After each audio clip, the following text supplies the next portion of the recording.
Good evening to all. जैसा कि आज हम शुरुआत करने जा रहे हैं यूरोप में राष्ट्रवाद का उदय। जिन विद्यार्थियों को इतिहास पढ़ने में जरा सी भी प्रॉब्लम आती है, आज के बाद उनका डर पूरा का पूरा खत्म हो जाएगा। और आज हम शुरुआत कर रहे हैं इतिहास क्लास 10 का हिंदी मीडियम विद्यार्थियों के लिए। इसका नाम है यूरोप में राष्ट्रवाद का उदय। तो यूरोप में राष्ट्रवाद का दौर पढ़ने से पहले बेटा हमारे सामने जो प्रॉब्लम क्रिएट होती है वो है राष्ट्रवाद। एक्चुअल में ये राष्ट्रवाद था क्या? तो इसकी शुरुआत हमारी क्लास 9th में आप लोगों ने पढ़ा होगा फ्रांस की क्रांति। फ्रांस की क्रांति से स्टार्ट होती है। तो फ्रांस की क्रांति में सबसे पहले इस चैप्टर की बात की गई थी या फिर राष्ट्रवाद की बात की गई थी। एक्चुअल में जो फ्रांस की क्रांति हुई थी वो 14 जुलाई 1789 को एक क्रांति होती है। और इसी क्रांति के से पहले यहाँ पर 1774 में लुई सुलेवा फ्रांस की गद्दी पर बैठता है।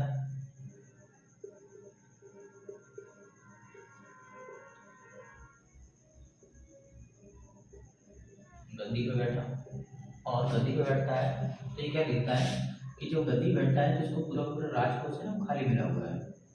तो राजकोष है कैसा था? राजकोष खाली था। अब राजकोष खाली है तो भाई राजकोष खाली मिलेगा तो मुझे एक चीज बताइए, क्या आप राजपाट चला पाओगे? इस तरह से नहीं हो पाएगा ये ऐसा। तो इसकी वजह से इन लोगों ने क्या किया कि पूरे पूरे फ्रांस को 3 भागों में बांट दिया। तो फ्रांस को कितने भागों में बांट दिया इसने? 3 भागों में बांट दिया। फ्रांस को 3 भागों में बांटा। 3 भागों में बांटा।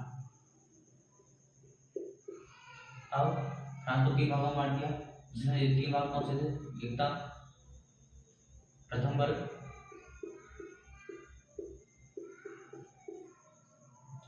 और द्वितीय वर्ग और तृतीय वर्ग। ये वर्ग थे। प्रथम वर्ग में जो आते थे वो थे पादरी वगैरह थे, पादरी। दूसरे में आते थे कुलीन, और तीसरे वर्ग में आते थे मजदूर। तो मजदूर वर्ग था वो तीसरे वर्ग। पादरी जो थे वो पूजा पाठ करते थे, और कुलीन वर्ग थे ये रक्षक का काम कर रहे थे, और मजदूर थे ये कर देने का काम कर रहे थे।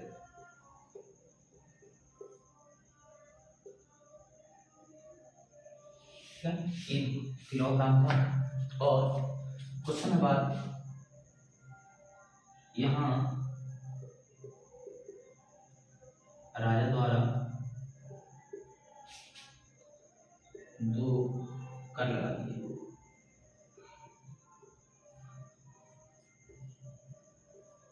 2 कर लगा दिए, जिसमें पहला कर था वो था टाइल, दूसरा कर था वो था टाइल। जो टाइल था वो धार्मिक लोगों के लिए था और ये राजा के लिए।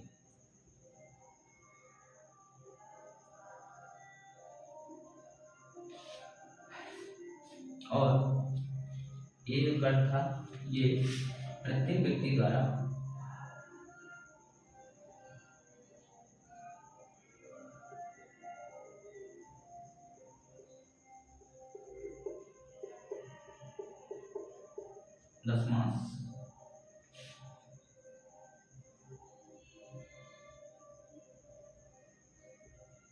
दशमांश लिया जाता था।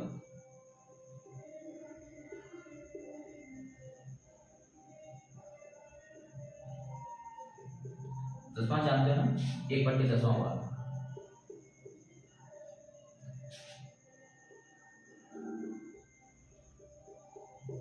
एक बटे 10वां भाग। इस तरह से फ्रांस की क्रांति 1789 में। और उस क्रांति से पहले जो लुईस लेवा था वो गद्दी पे बैठता है। गद्दी पे बैठने के बाद में हम लोगों ने राजा ने क्या पाया कि वो पूरा का पूरा राज्य था वो खाली मिला हुआ था उनको। और उसके बाद में यहाँ का जो राजा था उसने पूरे के पूरे फ्रांस को 3 भागों में बांट दिया। जैसे 3 भागों में बांटता है तो उसमें प्रथम वर्ग, द्वितीय वर्ग और तृतीय वर्ग। प्रथम वर्ग में जो लोग आते थे वो थे पादरी लोग, दूसरे वर्ग में कुलीन थे, और तीसरे वर्ग में जो आते थे मजदूर वगैरह आते थे, ये किसान लोग थे वो आते थे। और प्रथम वर्ग का जो कार्य होता था पूजा पाठ करना था, धार्मिक लोगों का काम था वो। और कुलीन वर्ग रक्षक करना या एक तरह से टैक्स को वसूलना, ये भी इनका काम रहता था। और तीसरा वर्ग था बेचारा जो क्या कर रहा था, कर दे रहा था। ठीक है, यहाँ के राजा ने 2 प्रकार के कर लगाए। इनमें से एक का टायर जो टायर था वो धार्मिक लोगों के लिए जाता था, जिसमें खर्च का वो चर्च होते थे उसका रखरखाव, उसका खर्चा, उसको मेंटेनेंस इस तरह से करना, ये सब लिया जाता था। और टायर जो था वो राजा के लिए था, जिससे कि उनके राजकोष में क्या हो सके, वृद्धि हो सके और वो अपने कार्यों को सुचारू रूप से आगे बढ़ा सके। प्रत्येक व्यक्ति से ये दशमांश दिया जाता था, और ये दशमांश दिया जाता था 1/10 भाग। ठीक है, जैसे कोई व्यक्ति अगर 100 रुपये कमाता है दिन में तो उसका 10वां भाग ले लिया जाएगा और उसको 90 रुपये दे दिए जाएंगे। और मतलब कहने का मतलब ये है, अगर कोई व्यक्ति 100 रुपये कमा रहा है तो उसको 10 रुपये किस में देने हैं, टैक्स के रूप में देने हैं। इस तरह से यहाँ की शासन व्यवस्था की गई थी। और इसी के साथ देखा गया था कि ये जो राजा था बहुत धीमे धीमे बहुत ज़्यादा क्रूर होता चला गया। क्या, बहुत ज़्यादा क्रूर होता चला गया। और इसने ऑस्ट्रिया की राजकुमारी रानी एंटोनियन से क्या कर ली, शादी कर ली। और फिर क्या होता है, शादी करने के बाद में जैसा राजा उससे भी ज़्यादा रानी, जिसके खर्चे कुछ आम नहीं थे, अधिक ज़्यादा खर्चे होने की वजह से राजकोष पर बहुत ज़्यादा प्रभाव पड़ रहा था।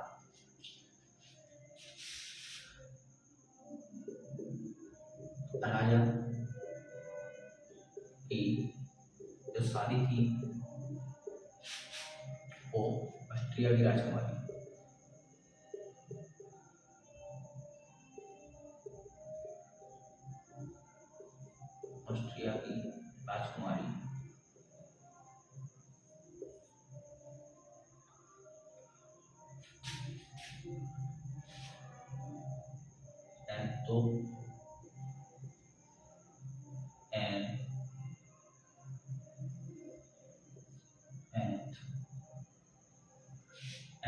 थी जो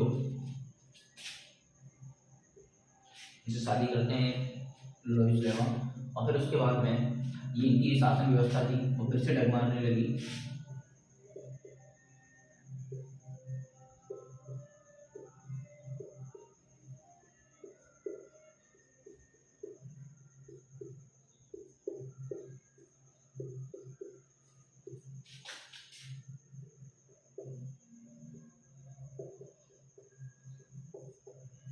नहीं चलाया, क्योंकि राजा जो था वो एक तरह से अय्याश किस्म का इंसान था। वो हमेशा नशे में डूबा रहता था और बाकी सब जनता के ऊपर कोई ध्यान नहीं देता था। यहाँ की जनता बहुत ज़्यादा परेशान हो चुकी थी और धीमे धीमे महंगाई की दरें भी क्या कर रही थी, आसमान छू रही थी।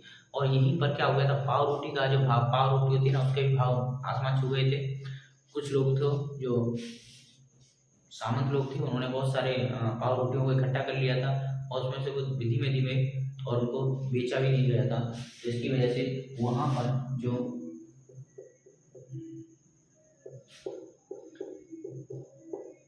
पाव रोटी के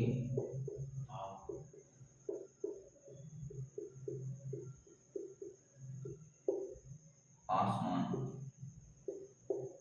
छू रहे थे।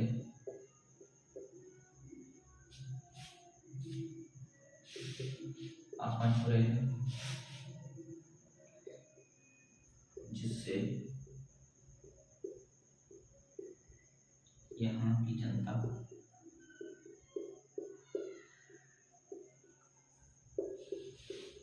भूखी मर रही थी।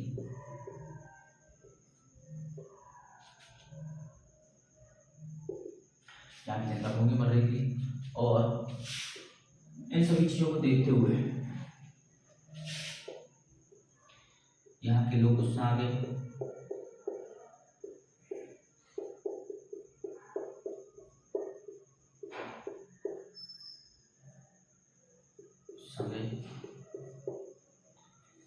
और उन्होंने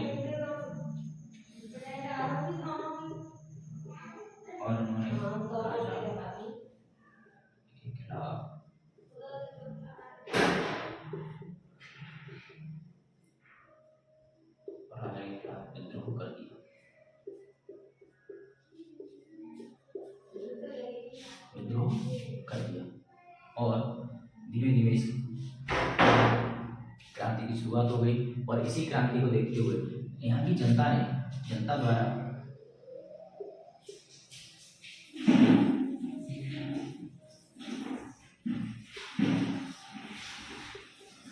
राजा का किला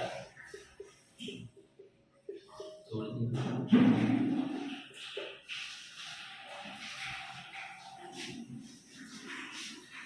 ये सब देखा मिले, ये हमारा एक कुछ कारण थे, फ्रांस की क्रांति के कुछ कारण थे। हालांकि शादी ऑस्ट्रिया की राजकुमारी से हो गई थी और शासन व्यवस्था को ठीक नहीं चलाया गया था। पावरोटी के भाव आसमान छू रहे थे। यहाँ की जनता भूखी मर रही थी और यहाँ के लोग गुस्सा गए और उन्होंने राजा के खिलाफ विद्रोह कर दिया। इसमें जनता